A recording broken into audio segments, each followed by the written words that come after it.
真正毀掉你的不是外面的敵人，而是心裡的賊。夜深人靜的时候，你有沒有過這樣的時刻？手機已經放下了，人也已經躺在床上了，可腦子裡卻像一台停不下來的機器，想明天的工作，想未來的收入，想已經失去的人，想還沒有發生的事，越想越睡不着，越想越害怕。於是你開始懷疑，是不是這個時代太難了？是不是自己的命不好呀？是不是別人都比自己幸運？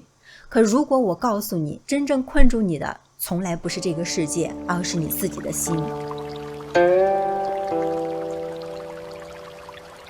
今天我們就來聊一句影響了中國幾百年的話：破山中賊易，破心中賊難。很多人都知道這句話，卻很少有人真正理解它。有人以為它只是王陽明講修心的一句格言，其實如果再往前追溯，你會發現它與《道德經》、莊子、《易經》的思想竟然完全相通。因為道家一直認為，人最大的敵人不在身外，而在身內。山裡的賊只會偷你的錢，心裡的賊卻會偷你的命啊！你有沒有發現，現實中真正失敗的人並不是因為能力差，有的人學歷很高卻一輩子懷才不遇，有的人機會很多卻總是在最後一步退縮，還有的人明明已經擁有別人羨慕的一切，卻始終覺得自己不夠幸福。為什麼呢？因為他們都沒有輸給別人，而是輸給了自己。莊子裡有一句話：哀莫大於心死。一個人的身體垮了還可以休養，事業失敗了還可以重來，財富失去了還可以再賺，唯獨一個人的心如果先敗了，那麼一切都會慢慢的崩塌了。很多人每天都在忙着賺錢，忙着社交，忙着学習，忙着追趕別人，可真正靜下來問自己一句：我到底在追什麼？恐怕沒有幾個人能夠回答。於是我們開始被外界推着走，別人買房我也想買，別人創業我也想創業，別人做短視頻賺了錢我也馬上衝進去，別人曬好吃我開始懷疑人生。可是道家從來不鼓勵這種生活。老子說：五色令人目盲，五音令人耳聾，五味令人口爽。什麼意思呢？不是說顏色不好，聲音不好，美食不好哈，而是告訴我们，當外界不斷地刺激你的慾望時，你已經失去了自己的本心。真正危險的不是誘惑，而是你根本不知道自己為什麼而活。易經裡有一句很多人忽略的話：君子終日謙謙，惜體若厲。很多人只記住了自強不息，卻忘了後半句。真正的君子即使一路順風，也始終保持警醒。警醒什麼？不是警惕別人，而是警惕自己的心。因為一個人最大的危機從來都不是貧窮，而是在順境裡變得狂妄，在逆境裡變得絕望。心一亂，局就亂；心一急，路就偏；心一貪，禍就來。所以道家修行不是天天打坐，也不是逃出深山，真正的修行是在人世間修一顆穩定的心。真正厲害的人並不是沒有情緒，而是情緒來了不跟着他跑，慾望來了不被他牽着走，恐懼來了不向他低頭，這才叫修心。我曾經看過一個故事，一位老人住在山腳下，每天都有年輕人來問他，老人家成功到底有什麼秘訣？老人什麼都沒說，只是帶着他們来到一條河邊。忽然他把一個年輕人的頭按進水裡，年輕人拼命地掙扎，就在快要窒息的时候，老人把他拉了出来。年輕人大口喘着氣，憤怒地問：你為什麼要這樣做？老人平靜地說：剛才在水裡，你最想得到的是什麼？年輕人回答：空氣。老人點點頭。當你對目標的渴望像剛才渴望空氣一樣的時候，你自然會成功。很多人聽到這裡以為老人講的是堅持，其實他還有後半句沒有說。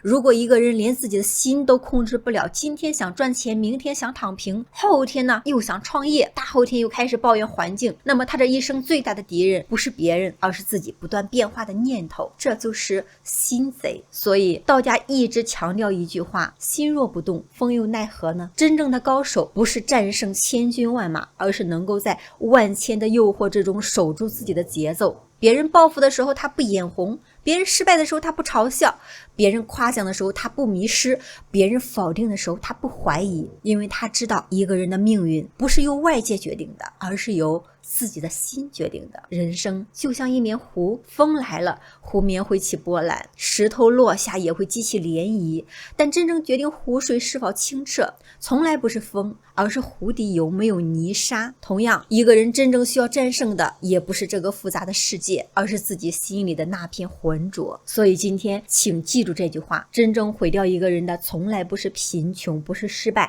不是年齡，更不是命運，而是那個每天藏在心裡卻無人察覺的賊。它會讓你焦慮，讓你貪婪，讓你猶豫，讓你不斷地消耗自己。而接下來，我們就開始尋找這3個隱藏最深的敵人。第一個心賊叫焦慮。很多人以為焦慮來自沒錢，其實道家告訴我們，焦慮從來不是因為未來，而是因為你的心已經離開了當下。咱们先來說第一賊，焦慮。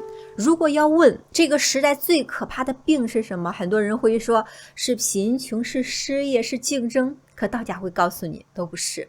真正吞噬一個人的叫焦慮，它不像疾病那樣讓你立刻倒下，它更像一滴墨，慢慢地滴進一杯清水裡。起初你什麼都感覺不到，可日復一日，年復一年，它會悄悄染黑你的心，讓你失去判斷，失去耐心，失去定力，最後明明機會就在眼前，你卻因為焦慮把它親手推開了。很多人都覺得焦慮來自於現實，因為沒錢所以焦慮，因為年齡所以焦慮，因為婚姻所以焦慮，因為孩子所以焦慮。但老子卻告訴我們一句很多人沒有真正讀懂的話：致虛極，守靜獨，萬物並作，無以觀復。夫云云，各復歸其根，歸根越靜，靜越復命，復命越長，知長越命。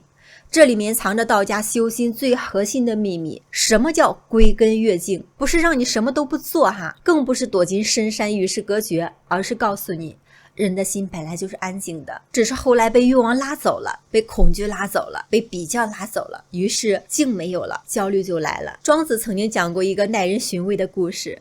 有一天，孔子去見老子，孔子一路上滿腹經綸，自認為學識淵博。可見到老子之後，老子只是淡淡地說了一句話：夫好不日月而白，吾不日侵而黑。白天鵝不是天天洗澡才變白，烏鴉也不是每天染色才變黑的。天地萬物都有自己的節奏，你為什麼偏偏要逼自己一夜之間成功呢？這句話放到今天，簡直是在說我們每一個人。別人說30歲創業成功，你開始焦慮；別人短視頻1個月漲粉10萬，你開始焦慮；別人買房買車，你開始焦慮；別人投資賺錢，你更焦慮。於是你不停地換方向，今天學 AI， 明天學自媒體，後天搞直播，大後天又聽別人說跨境電商賺錢。1年下來什麼都學了，最後呢，什麼都沒有留下。為什麼？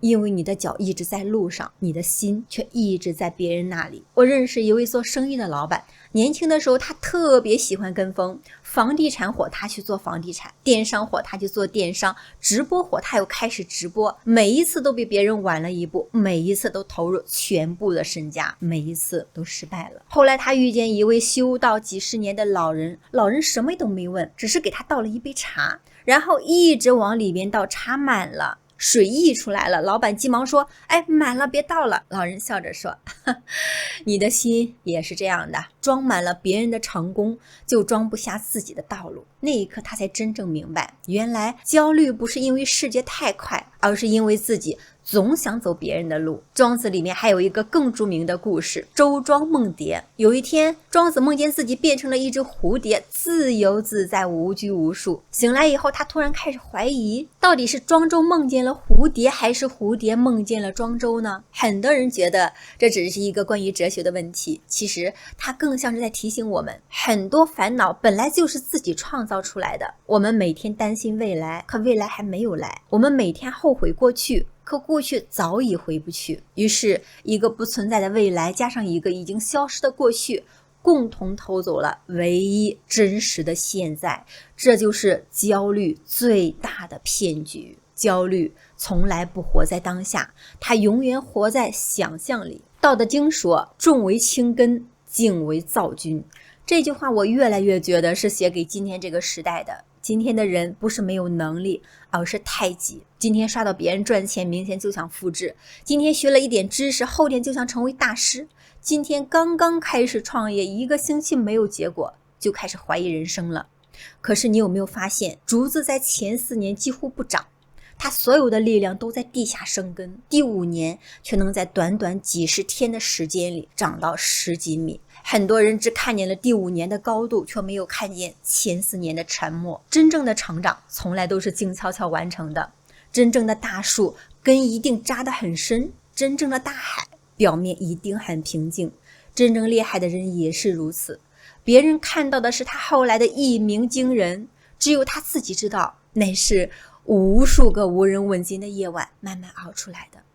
所以道家修靜不是消極等待，而是在紛亂之中依然能夠守住自己的節奏。世界越快，你越要慢一點；別人越急，你越要穩一點。因為真正的機會不屬於最快的人，而屬於最穩的人。你會發現，很多真正成功的人都有一個共同特点，他們很少抱怨，很少解釋，很少跟別人比較，他們只是默默做好自己的事情，因為他們知道时間是站在長期主義這一邊的。菜根谭中有一句話說得極妙：風來疏竹，風過而竹不留聲；雁渡寒潭，雁去而潭不留影。風吹過竹林，竹子不會一直記着風聲的；大雁飛過水面，潭水也不會一直留下影子。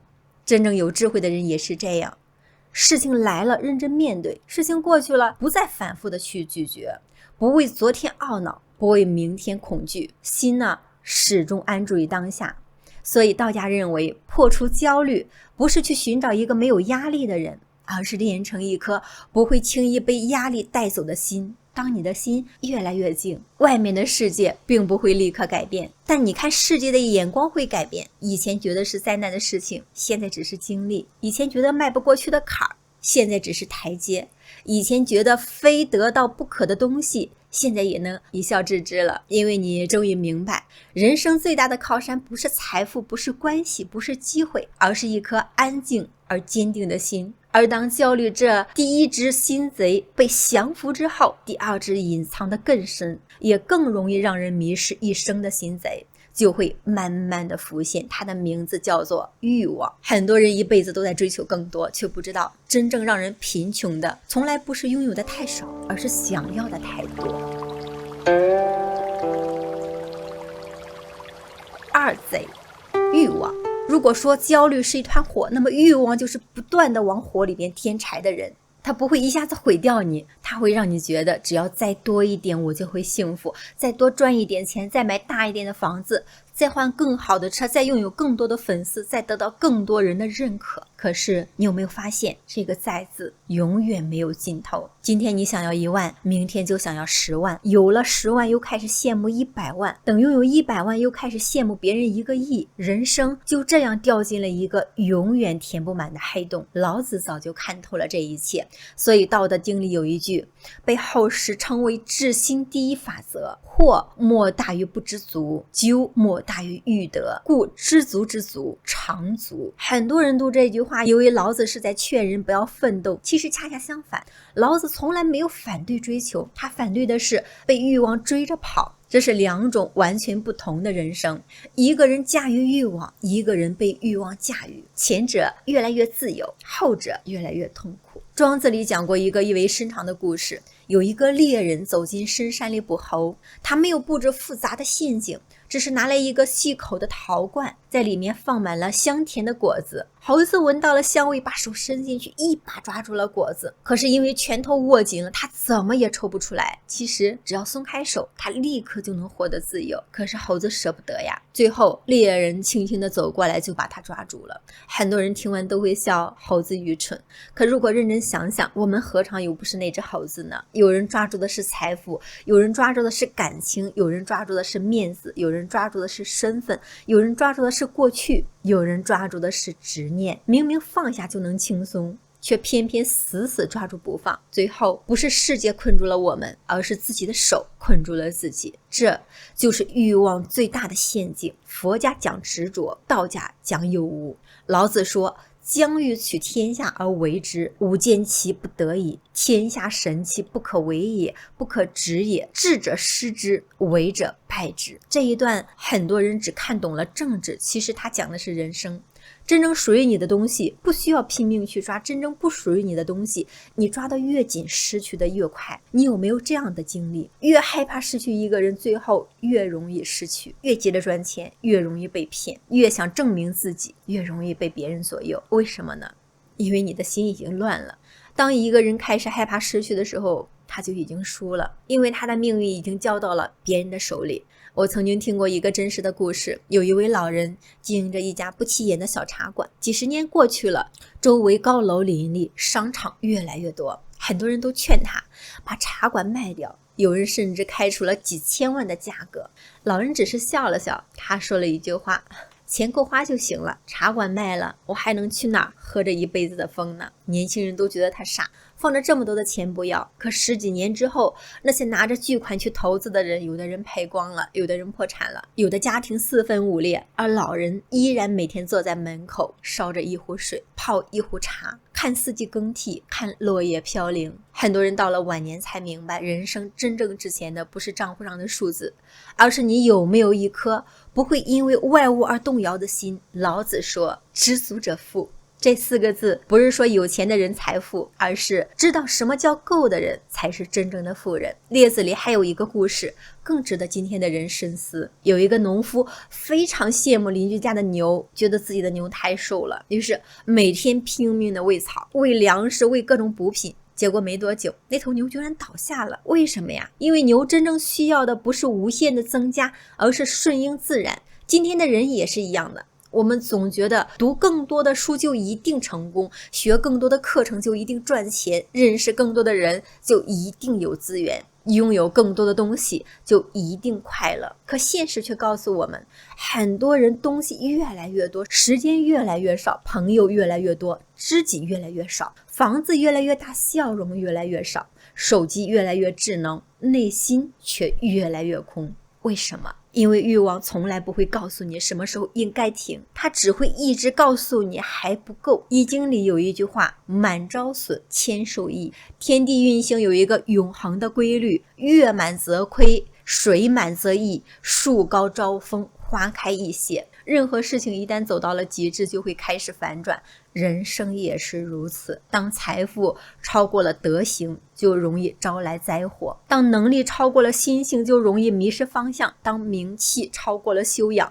就容易跌落神壇。所以道家從來不追求滿，而追求留白。真正高明的人總會給人生留一點空白，錢包不必裝得太滿，時間不必排得太滿，關係不必經營得太滿，說話不必說得太滿。因為留白是一種智慧，留餘是一種福氣。莊子曾說，虛室生白，吉祥直指。一間空房子，陽光才能照進來，一個裝滿雜物的房間，再好的光也裝不進去。人的心也是如此，如果心裡裝滿了攀比，裝滿了嫉妒，裝滿了佔有，裝滿了算計，那麼道就進不來了，福氣也進不來了。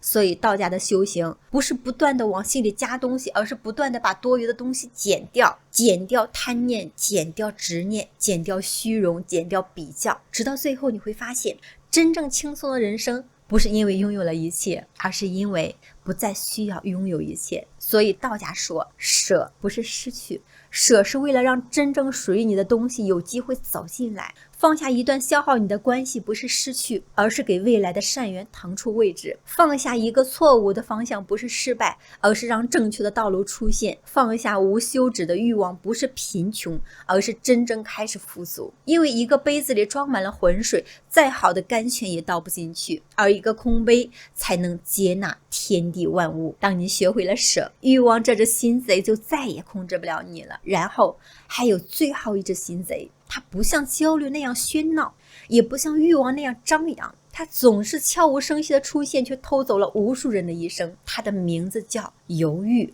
很多人的命不是敗給能力，而是敗給了那一句再等等吧。接下來咱們說第三賊，猶豫。如果說焦慮讓一個人停不下來，慾望讓一個人放不下來，那麼猶豫就是讓一個人邁不開腿。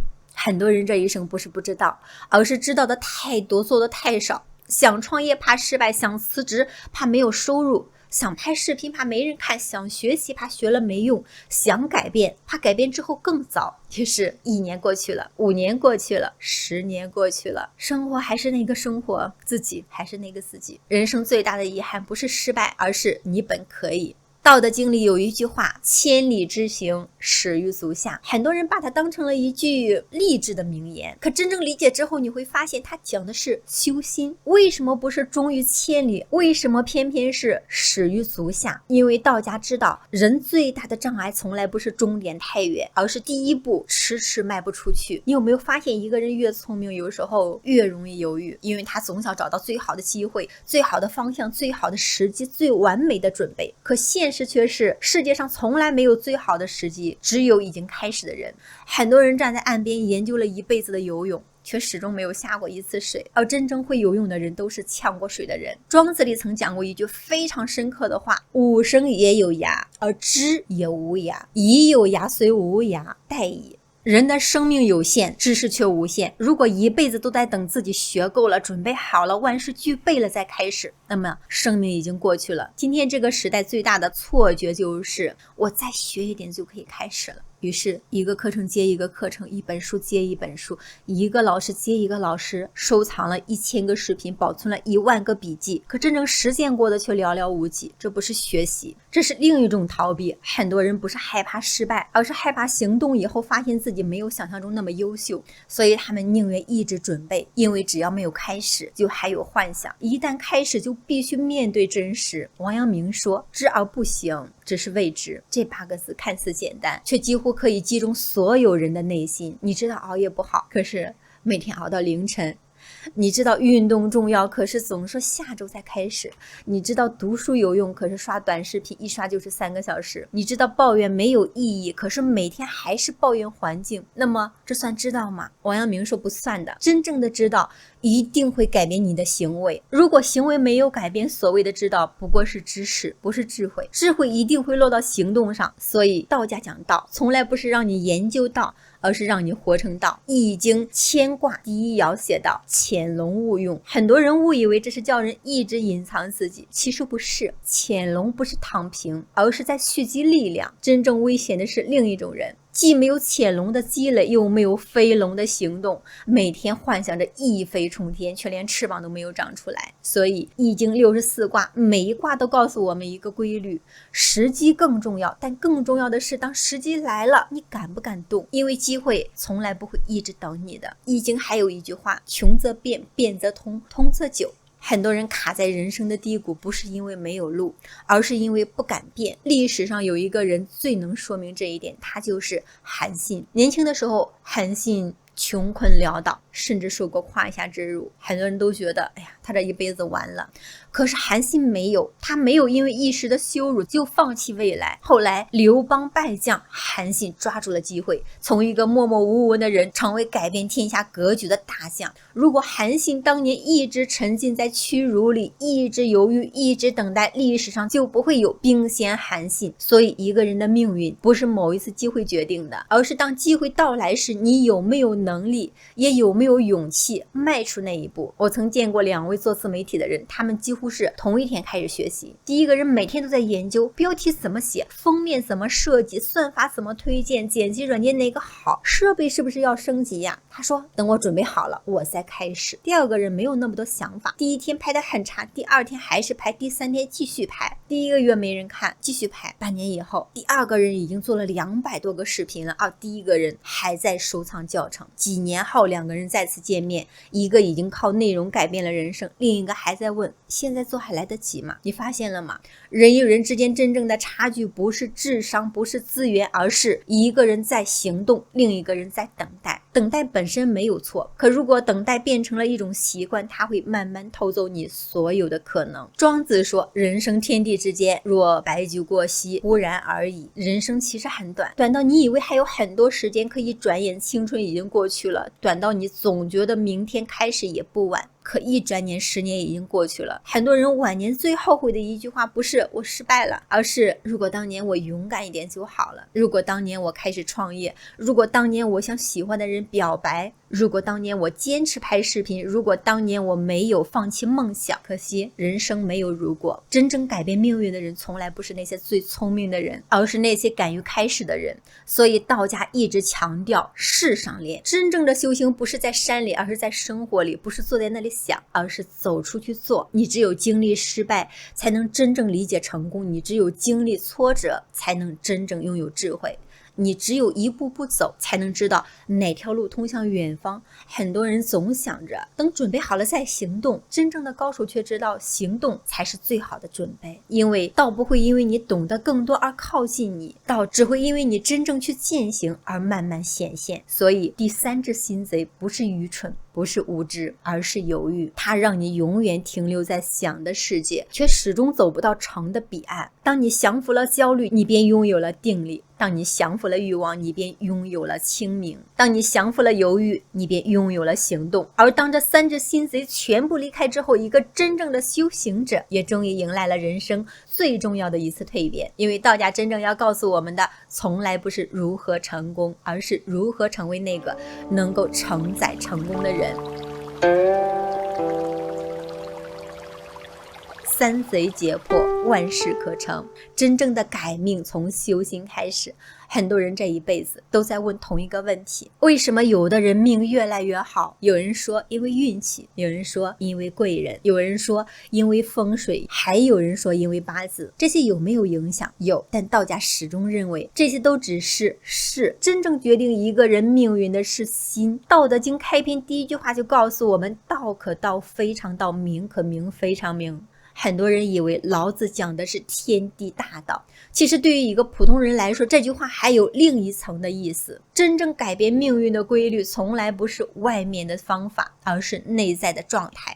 外面的樹可以改變一時，裡面的道才能改變一生。所以你會發現，道家所有的修行最後都會回到兩個字：修心。不是修法，不是修術，更不是修神通。因為一個人的心就是他命運的風水。黃帝內經裡有一句話：心者，君主之官，神明出焉。心安則百脈皆安，心亂則百病皆生。其實不只是身體如此，事業如此，婚姻如此，財富也是如此。為什麼有的人賺了一點錢很快又賠光了呢？為什麼有的人一夜成名很快跌落神壇？為什麼有的人貴人越來越多，而有的人到處都是小人？很多人把這一切歸咎於運氣，可真正的原因是他的心承載不了他的福。易經有一句話：德不配位，必有災殃。很多人把它理解成道德，其實德不僅僅是善良，更是一種穩定的能量。你的心性能不能配得上你的財富？你的格局能不能配得上你的機會？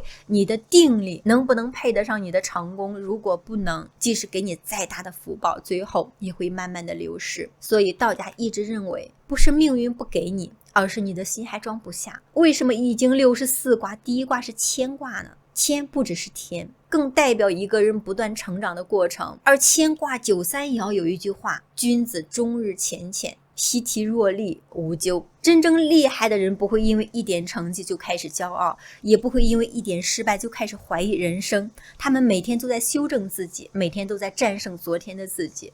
真正的敵人從來不是別人，而是那個昨天的自己。所以真正的修行不是一場衝刺，而是一輩子的堅持。很多人總喜歡研究什麼時候能發財，什麼時候能轉運，什麼時候遇見貴人，什麼時候事業成功。可是道家會反問你一句：如果今天給你1000萬，你真的守得住嗎？如果今天給你一家上市公司，你真的管理得了嗎？如果今天讓你擁有巨大的名氣，你真的不會迷失嗎？很多人希望結果早點到來，卻很少人願意讓自己先成長。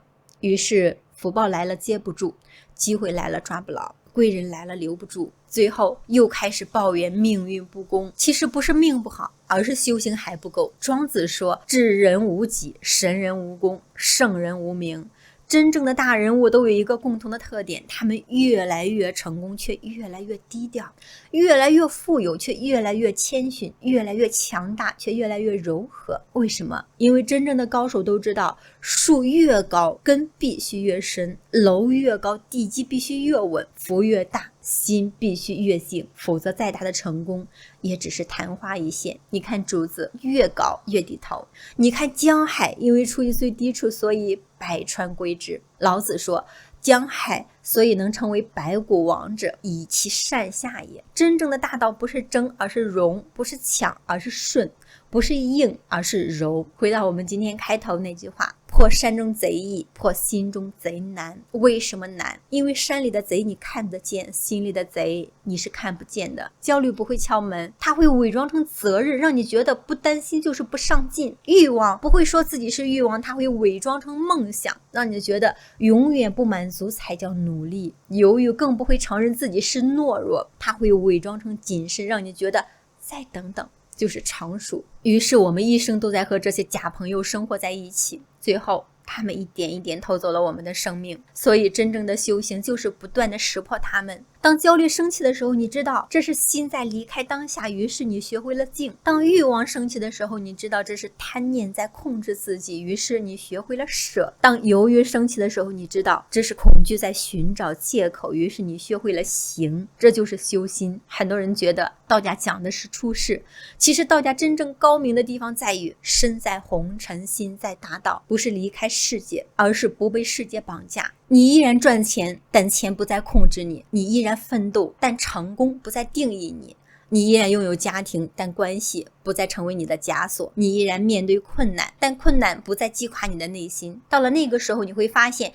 一切都沒有變，公司還是那個公司，社會還是那個社會，生活還是那個生活，變的只是你。可是當你變了，整個世界就變了。因為同一場風，有人覺得很冷，有人卻借風遠航；同一場雨，有人抱怨泥濘，有人卻看見萬物生長。真正決定人生的從來不是發生了什麼，而是你成為了一個什麼樣的人。道德經最後有一句很多人容易忽略的話，天道無親，常與善人。這裡的善並不僅僅是善良，更是順應大道的人，心靜的人，知足的人，敢於行動的人。這樣的人看似沒有刻意求福，可福就會慢慢的向他靠近。因為天地之間有一個最大的規律，你是什麼樣的人，就會吸引什麼樣的命運。你的心混亂，生活就會混亂；你的心安寧，生活就會安寧；你的心光明，世界會慢慢的向你敞開。所以真正的改命不是改風水，不是改名字，不是改八字，而是改自己的心。因為心變則氣變，氣變則運變，運變則命變。最後我想送給大家一句作為今天整部影片的結束，也許它不是一句道德經的原文，卻是我最深的一點體會。人生這一生不需要戰勝天下所有人，你只需要每天戰勝昨天的自己，靜下來破焦慮之賊，捨下來破慾望之賊，走出去破猶豫之賊。當你的內心不再被焦慮所困，當你的生命不再被慾望所移，當你的腳步不再被猶豫所縛，你終會明白，真正的大道從來不在高山之巔，不在廟堂之上，也不在神秘玄奧的術法之中，它就在你的一呼一吸之間，在你的一念一行之中。心若清淨，道自顯現；心若光明，萬事皆成。三賊皆破，不是你征服了世界，而是世界再也無法征服你的內心。